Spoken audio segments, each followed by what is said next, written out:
Capítulo 15. A ideia da imortalidade.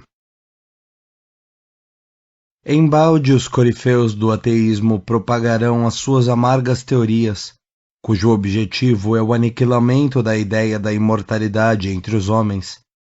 Embalde o ensino de novos sistemas de educação, dentro das inovações dos códigos políticos, tentará sufocá-la, porque todas as criaturas nascem na terra com ela gravada nos corações, inclusive os pretensos incrédulos, cuja mentalidade, não conseguindo solucionar os problemas complexos da vida, se revolta, imprecando contra a sabedoria suprema, como se os seus gritos blasfematórios pudessem obscurecer a luz do amor divino, estacando os sublimes mananciais da vida. Pode a política obstar à sua manifestação, antepondo-lhe forças coercitivas? A ideia da imortalidade viverá sempre nas almas, como a aspiração latente do belo e do perfeito.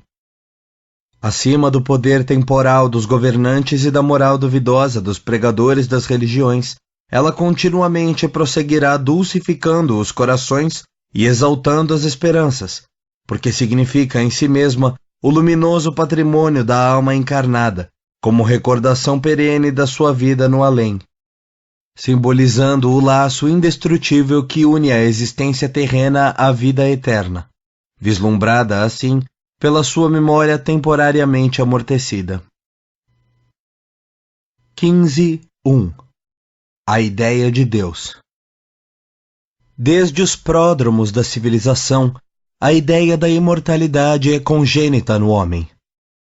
Todas as concepções religiosas da mais remota antiguidade, se bem que embrionárias e grosseiras em suas exteriorizações, nola atestam.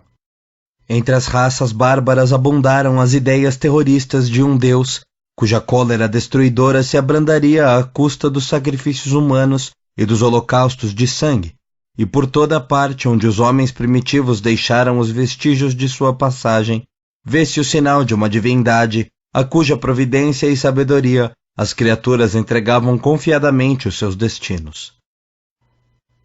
15.2. A consciência. Na história de todos os povos, observa-se a tendência religiosa da humanidade.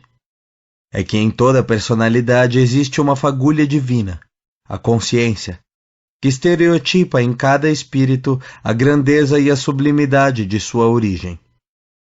No embrião, a princípio rude nas suas menores manifestações, a consciência se vai despindo dos véus de imperfeição e bruteza que a rodeiam, debaixo da influência de muitas vidas do seu ciclo evolutivo em diferentes círculos de existência, até que atinja a plenitude do aperfeiçoamento psíquico e o conhecimento integral do seu próprio eu, que então se unirá ao centro criador do universo, no qual se encontram todas as causas reunidas e de onde irradiará o seu poema eterno de sabedoria e de amor. É a consciência, centelha de luz divina, que faz nascer em cada individualidade a ideia da verdade, relativamente aos problemas espirituais, fazendo-lhe sentir a realidade positiva da vida imortal, atributo de todos os seres da criação.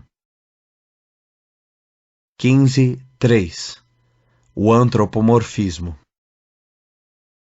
Nos tempos primevos, como na atualidade, o homem teve uma concepção antropomórfica de Deus.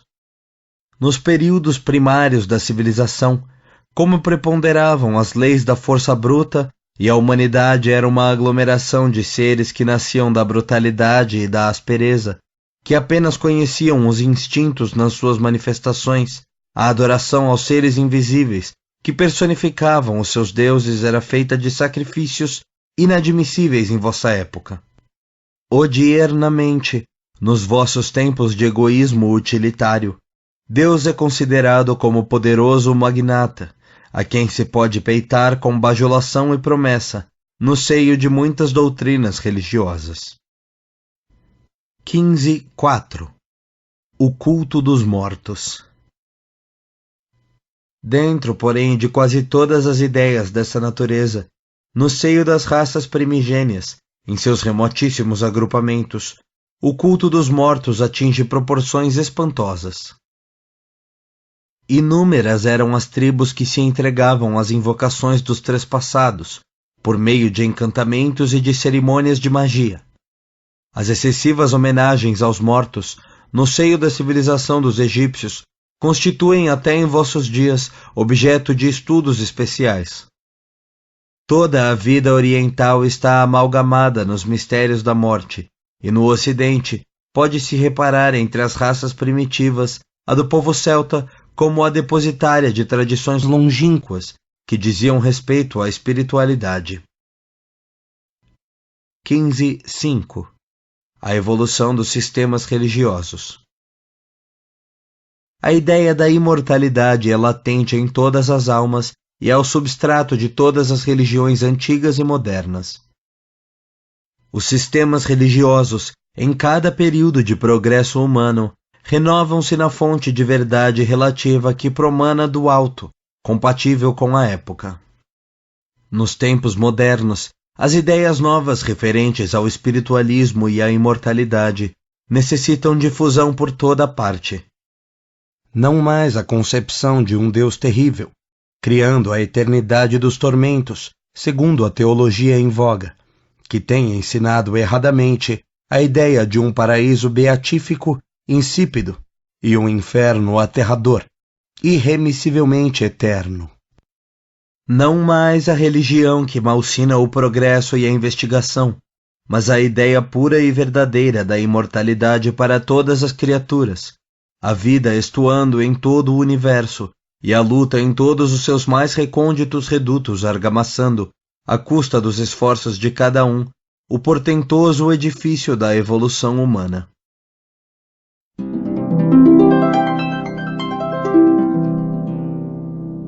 Capítulo 16.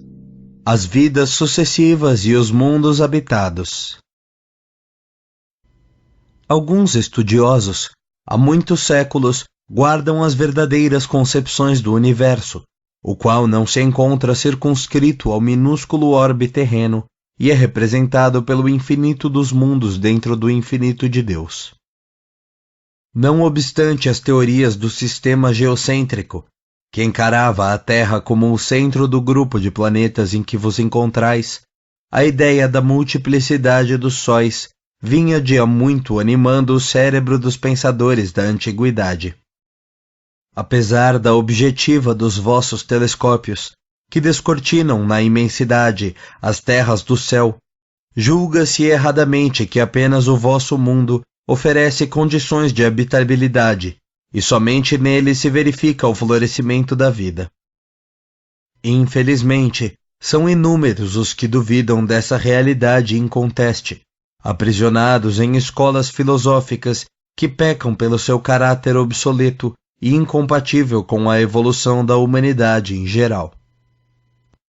É que não reconhecem que a Terra minúscula é apenas um ponto obscuro e opaco no concerto sideral, e nada de singular existe nela que lhe outorgue, com exclusividade, o privilégio da vida.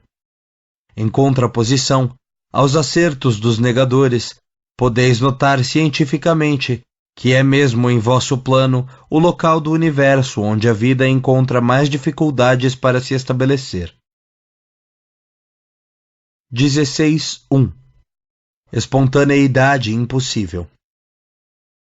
Grande é a tortura dos seres racionais, que no mundo terráqueo buscam guarda para as suas aspirações de progresso, porquanto, do berço ao túmulo, suas existências representam grande soma de esforços, combatendo com a natureza inconstante, com as mais diversas condições climatéricas, arrasadoras da saúde e causas de um combate acérrimo da parte do homem, porque não lhe é possível viver em afinidade perfeita com a natureza, submetida às mais bruscas mutações, sendo obrigado a criar a sua moradia, organizar a sua habitação, que representa de fato a sua escravidão primeira, impedindo-lhe uma existência cheia de harmonia e espontaneidade.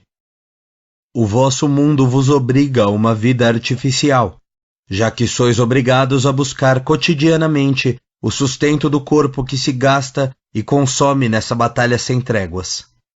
Nele, as mais belas faculdades espirituais são frequentemente sufocadas em virtude das mais imperiosas necessidades da matéria. 16.2. Há mundos incontáveis. Que se calem os que puderem descobrir a vida apenas em vossa obscura penitência de náufragos morais. Por que razão a vontade divina colocaria na amplidão essas plagas longínquas? Enxergar nesses mundos distantes somente objeto de estudo da vossa astronomia é um erro. Eles estão, às vezes, regulados por forças mais ou menos idênticas às que controlam a vossa vida. Em sua superfície, observam-se os fenômenos atmosféricos e outros, cuja explicação é inacessível ao vosso entendimento. Por que os formaria o Criador para o ermo do silêncio e do deserto? Podereis conceber cidades bem construídas, abarrotadas de tesouros e magnificências, apodrecendo sem habitantes? Há mundos incontáveis, e muitos deles formados de fluidos rarefeitos, inatingidos na atualidade pelos vossos instrumentos de ótica. 16.3. Mundo de exílio e escola regeneradora. A Terra não representa senão um detalhe obscuro no ilimitado da vida, região da amargura, da provação e do exílio. Constituindo, porém, uma plaga de sombras, varrida muitas vezes pelos cataclismas do infortúnio e da destruição, deve representar, para todos quantos a habitam, uma abençoada escola, onde se regenera o espírito culpado e onde ele se prepara, demandando o glorioso porvir.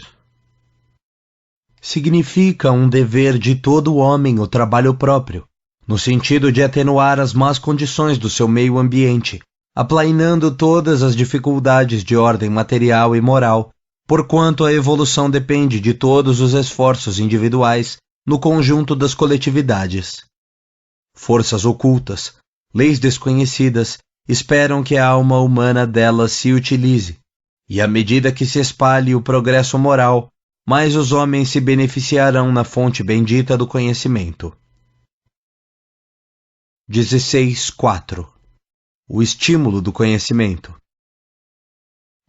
Para a humanidade terrestre, a revelação de outras pátrias do firmamento, fragmentos da pátria universal, não deve constituir uma razão para desânimo de quantos se entregam aos labores profícuos do estudo. Os desequilíbrios que se verificam no orbe terreno obedecem a uma lei de justiça, acima de todas as coisas transitórias. E além disso, a primeira obrigação de todo homem é colaborar, em todos os minutos de sua passageira existência, em prol da melhoria do seu próximo, consciente de que trabalhar em benefício de outrem é engrandecer-se. O conhecimento das condições perfeitas da vida, em outros mundos, não deve trazer abatimento aos extremistas do ideal. Semelhante verdade deve encher o coração humano de sagrados estímulos. Saudai, pois, o concerto da vida, do seio dos vossos combates salvadores. Sóis portentosos, luzes policrômicas, mundos maravilhosos, existem embalados pelas harmonias que a perfeição eleva à entidade suprema. Além do grande cão, da ursa, de Hércules, outras constelações atestam a grandeza divina. Os firmamentos sucedem-se ininterruptamente nas amplidões etéreas, mas a humanidade para Deus é uma só, e o laço do seu amor reúne todos os seres.